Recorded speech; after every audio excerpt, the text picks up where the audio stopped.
Good morning friends. आज का हमारा जो टॉपिक है वो इंगल्फिंग पैटर्न पे है और ये पैटर्न बहुत ही इम्पोर्टेंट पैटर्न है।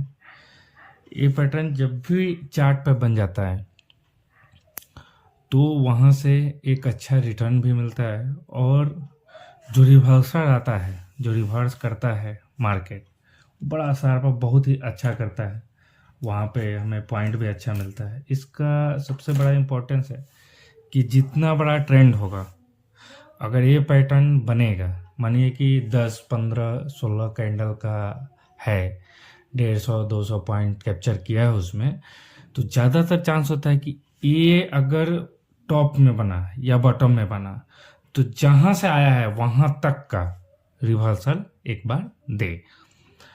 और चलिए इसको स्टार्ट करते हैं। ये इसका बेसिक इंट्रोडक्शन था।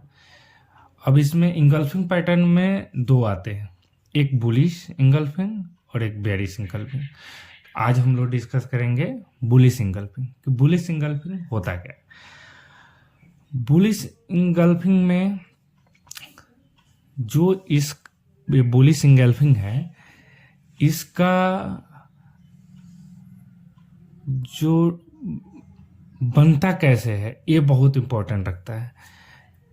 ये तो एक रेड कैंडल बनेगा, ग्रीन कैंडल बनेगा, दिखने से सबको दिखता है, लेकिन इसमें समझने वाली बात क्या है, ऐसा क्या चीज़ हमको देखना है, ये चीज़ हम आपको बताएंगे। इससे आपका नज़रिया चेंज हो जाएगा कैंडल को देखने का। क्योंकि रेड और अपना ग्रीन कैंडल सब कोई देखता है, लेकिन उसका मोमेंटम, उसका छोटा छोटा पॉइंट ही बताता है कि वो बोलना क्या चाह रहा है।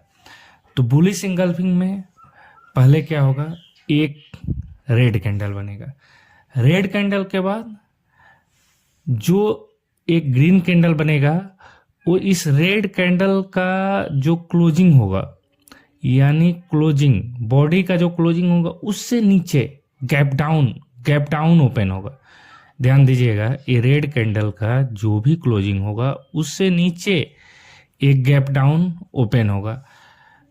वीक से, यहाँ पे वीक से मतलब नहीं, नोट में लिख दिया हूँ इसीलिए, वीक से मतलब नहीं होता है, बॉडी से मतलब होता है। बॉडी के नीचे गैप डाउन ओपन होना चाहिए और गैप डाउन ओपन होके ये जो रेड वाला कैंडल है इसको पूरा इंगल्फ कर लेना चाहिए। इंगल्फ मतलब ढक लेना चाहिए, पूरा अपने अंदर समाहित कर लेना चाहिए। तो ये पूरा ढक लिया है और ढक के क्लोज करेगा, तो हम समझ जाएंगे, यहाँ पे रेडी होंगे कि बुलिश इंगल्फिंग कैंडल बन चुका है।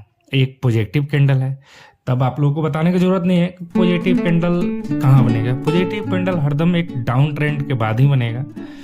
अब देखिए, यही यहाँ पे नोट में लिख लिया हूँ आप लोग को समझने के लिए, आप लोग भी लिख लीजिएगा। बुलिश इंगल्फिंग कैंडल दो कैंडल से बनता है। पहला रेड कैंडल बनेगा, उसके बाद ग्रीन वाला गैप डाउन ओपन होके रेड कैंडल को पूरा इंगल्फ करके क्लोज होगा, तो ही हम उसको बुलिश इंगल्फिंग कैंडल बोलेंगे। अब प्लेस, हम लोग प्लेस इस कहाँ बनेगा इसको डिस्कस कर लेते हैं। डाउन ट्रेंड के मोमेंटम, एक डाउन ट्रेंड का मोमेंट होना चाहिए, 6 to 20 कैंडल का होना चाहिए। 6 कैंडल बने, 7 कैंडल बने, 8 कैंडल बने, 9 कैंडल, जितना ज़्यादा कैंडल बन के उसके बाद बुलिश इंगल्फिंग कैंडल बनेगा, उतना ही अच्छा उसका रिटर्न भी होगा, उतना ही अच्छा उसका रिवर्सल भी होगा। ठीक है, तो यहाँ पे 6 to 20 कैंडल होना चाहिए, फिर बुलिश इंगल्फिंग कैंडल बनना चाहिए।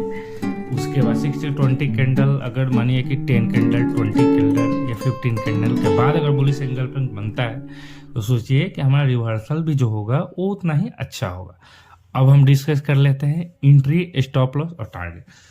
कोई भी हमारा, अगर हम ट्रेड में इंटर करने से पहले खोजना है स्टॉप लॉस, उसके बाद एंट्री, उसके बाद टारगेट। स्टॉप लॉस जितना छोटा होगा आप उतने सेफ रहेंगे। स्टॉप लॉस छोटा होगा तो आपको निकलने का मौका मिलेगा, और स्टॉप लॉस को हरदम छोटा रखना है।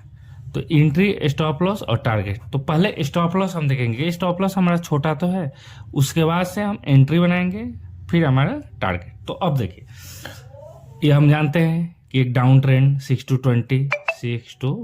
20 कैंडल का यहाँ पे आएगा। उसके बाद बुलिश इंगल्फ। अब बुलिश इंगल्फिंग बनेगा कैसे, फिर से रिपीट करता हूँ, ध्यान दीजिएगा। रेड कैंडल बनेगा, रेड कैंडल बनता हुआ डाउन ट्रेंड आएगा, इसका मतलब रेड कैंडल बनता हुआ आएगा।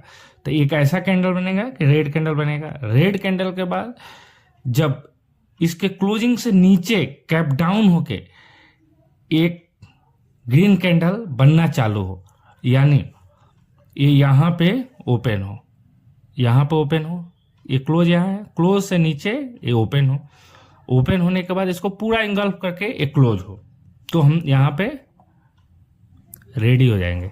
किस लिए रेडी हो जाएंगे कि यहाँ पे हमारा बुलिश इंगल्फिंग कैंडल का फॉर्मेशन हो चुका है। अब बात आती है कि एंट्री कैसे लेंगे। फॉर्मेशन तो हो गया, हम रेडी तो हो गए, लेकिन एंट्री कैसे होंगे। तो यहाँ पे एक क्लोज करेगा, फिर यहाँ से एक ग्रीन कैंडल बनेगा। वीक हो सकता है, इसमें वीक से कोई मतलब नहीं होता। ये ग्रीन कैंडल इसके हाई से क्लोज करना चाहिए। हाई के ऊपर जब क्लोज करेगा, हाई ब्रेक करके क्लोज कर। कभी भी एंट्री लीजिए तो देखिए, एंट्री दो प्रकार का होता है, एक रिस्की एंट्री होता है, एक सेफ एंट्री होता है। तो रिस्की एंट्री में क्या होता है कि जैसे हम देखते हैं कि 5 मिनट पर हम कर रहे हैं, तो जैसे देखते हैं कि हमारा ये ग्रीन कैंडल का हाई को ब्रेक करके